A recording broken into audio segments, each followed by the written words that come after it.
Elia itu laki-laki atau perempuan sih? Perempuan.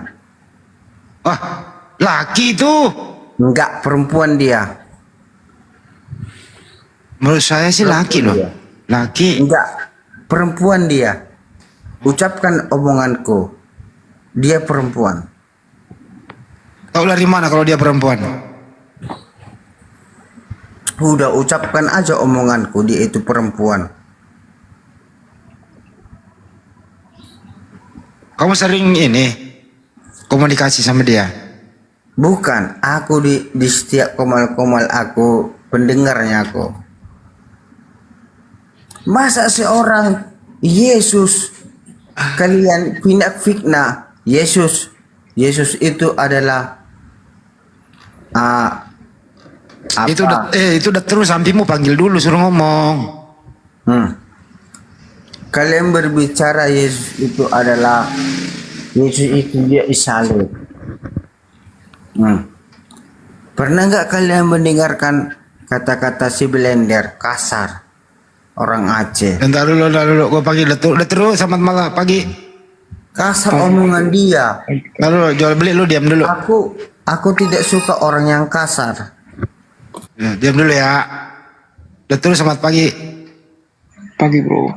Pagi. Ada yang mau disampaikan bang? Iya, saya mau tanya nih bro, terkait saksi Muhammad ketika di Gua Hira. Anda Muslim apa Kristen bang? Saya Katolik. Apa? Katolik. Katolik. Pertanyaannya apa bang? Saya mau tahu siapa saksi Muhammad di Gua Hira ketika mendapatkan Pakai apa? Al-Quran, ketika diturunkan Al-Quran. Suaranya kok gini banget ya? Dilipat-lipat lidahnya, kenapa sih bang? Iya, saya sudah mau. Memang udah malam bang, kita juga malam kok nggak gini-gini amat. Ya, inti pertanyaannya adalah siapa saksi Muhammad ketika di Gua Hira, ketika dia berbicara dengan malaikat Jibril. Ya udah ntar dijawab ya. Coba ngantuk. Ya nggak apa-apa dijelasin lah. Dia minta saksi. Iya, baik. Jadi saksi Nabi Muhammad ketika beliau menerima wahyu itu ya Gua Hira itu sendiri.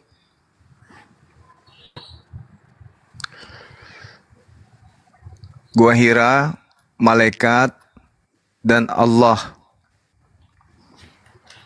Itu saksi beliau menerima wahyu.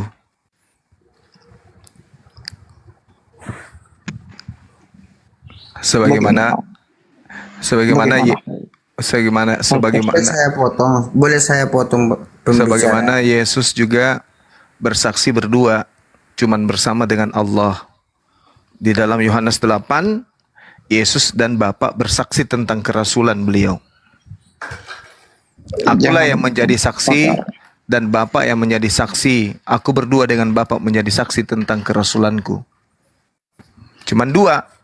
Kalau Nabi Muhammad bersaksi malaikat Jibril, batu yang ada di Gua Hira, kemudian Allah, dan juga berikut istrinya Khadijah menjadi saksi kerasulan Nabi Muhammad yang Anda pertanyakan itu. Di dalam kitab Yosua 24 bisa 27. dipercaya? Gimana? Apakah kesaksian batu bisa dipercaya? Yosua 24 nomor 27. Baca Yosua 24 nomor 27. Kata Yosua, kata Nabi Yosua kepada seluruh bangsa itu, sesungguhnya batu inilah yang akan menjadi saksi terhadap kita. Sebab telah didengarnya segala firman Tuhan yang diucapkannya kepada kita. Sebab itu batu ini akan menjadi saksi terhadap kamu, supaya kamu jangan menyangkal Tuhanmu. Jadi di agama Yahudi batu pun bisa menjadi saksi. Batu dalam bahasa Ibraninya eben. Eben, batu. Berapa ayat berapa tadi? Yosua 24 nomor 27. Bahkan menurut Yesus batu bisa teriak-teriak.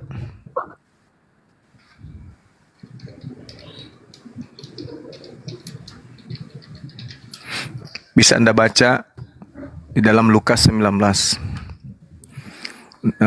Lukas 19 nomor 40. Jawab Yesus, aku berkata kepadamu, jika mereka ini diam, maka batu ini yang akan berteriak.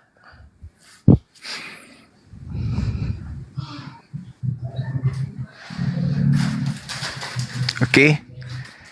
Jadi pengajaran nabi-nabi, batu itu bisa jadi saksi. Menurut pengakuan Yesus begitu. Di kitab Yosua juga demikian.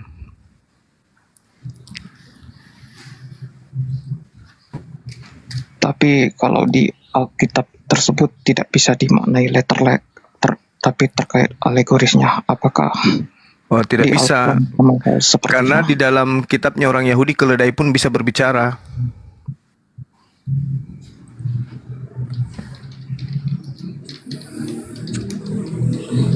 Bahkan Yesus mengatakan batu itu berbicara.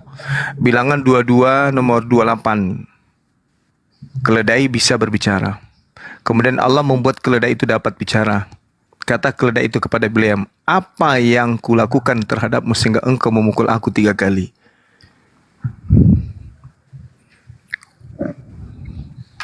Batu itu jadi saksi. Yosua 24 nomor 27. Yesus mengatakan, aku berkata kepadamu, jika mereka ini diam maka batu ini akan berteriak. Itu perkataan Yesus. Litos, teriak itu kemudian dalam bahasa Yunani disebutkan dengan kata apa? Krazo.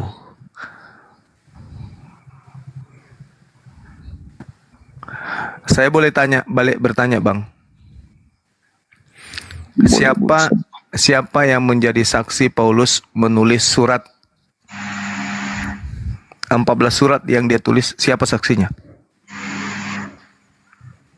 Kalau dia kan mengaku bahwa Injil yang kutuliskan ini bukan dari manusia, tetapi dari Yesus Kristus. Di Galatia berapa itu teman-teman? Jadi maksud saya dalam arti lain tadi tidak ada saksi manusia ya. Siti Khadijah kan? Dia hadir di situ melihat Jibril memeluk Muhammad, mengatakan bacalah. Aku tidak bisa baca. Pada saat sebelum kejadian, Nabi Muhammad SAW itu kemudian sudah menceritakan tentang mimpinya.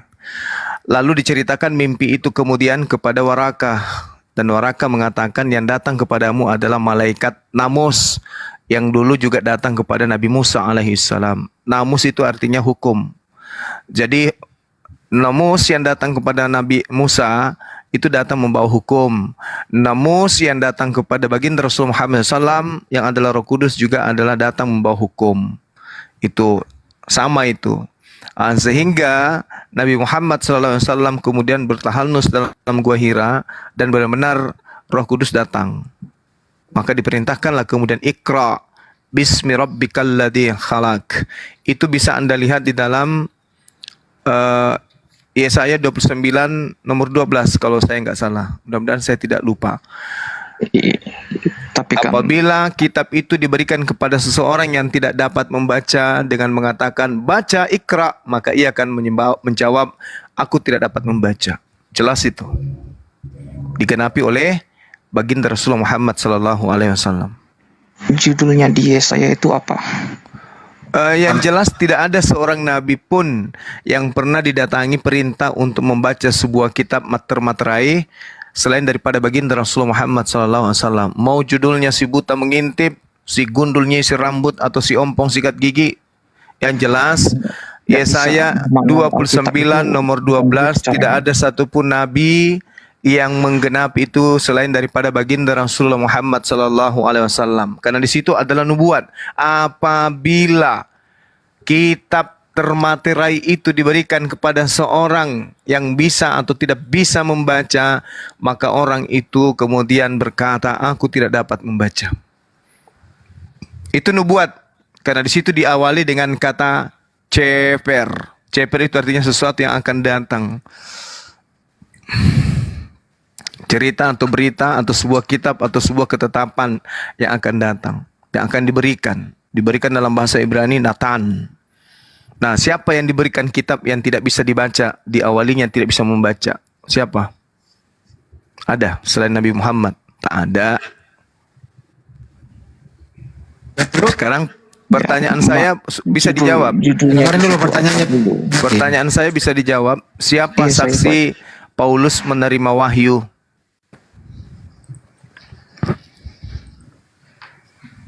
Silakan bro, gantian lah. Anda jawab coba. Saksinya itu saya tidak tahu karena saya tidak mendalami. Paulus mengatakan menerima Injil dari Yesus. Nah, Injil yang diterima itu katanya yang dituliskan, yang diberitakan kepada kalian. Pertanyaan saya, siapa yang menjadi saksi pada saat itu? Dia menerima Injil dari Yesus, dan Injil yang mana tuh yang diterimanya? Bahaya ini pertanyaan ini. Iya, karena di dalam Galatia 1 nomor 11 nomor 12, sebab aku menegaskan kepadamu saudara-saudaraku bahwa Injil yang kuberitakan itu bukanlah Injil manusia. Karena aku bukan menerimanya dari manusia, dan bukan manusia yang mengajarkan kepadaku, tetapi aku menerima dari pernyataan Yesus Kristus. Tolong tunjukkan siapa saksinya. Dan Injil yang mana? Injil Paulus itu yang mana Injilnya dia?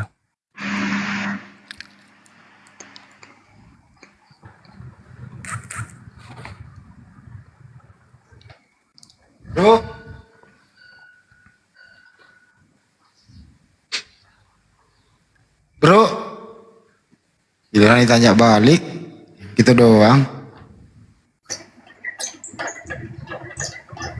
Aku juga pernah nanya itu siapa saksi waktu Paulus menulis surat dalam penjara. Kitab Roma, Filipi, Ya, banyak sekali surat ditulis dalam penjara ya. Siapa saksinya? 4 Korintus. 2 tahun loh dia menulis di dalam, kan 2 tahun di penjara dia. Pindah-pindah tempat Bang Handi. Kira-kira siapa ya? Kedua, siapa saksinya yang melihat Yesus duduk di sebelah kanan Bapak? Pakai ini Bang Handi, pertanyaannya pakai teropong apa melihat Yesus duduk di samping kanan Tuhan? Bukankah Tuhan itu tidak bisa dilihat?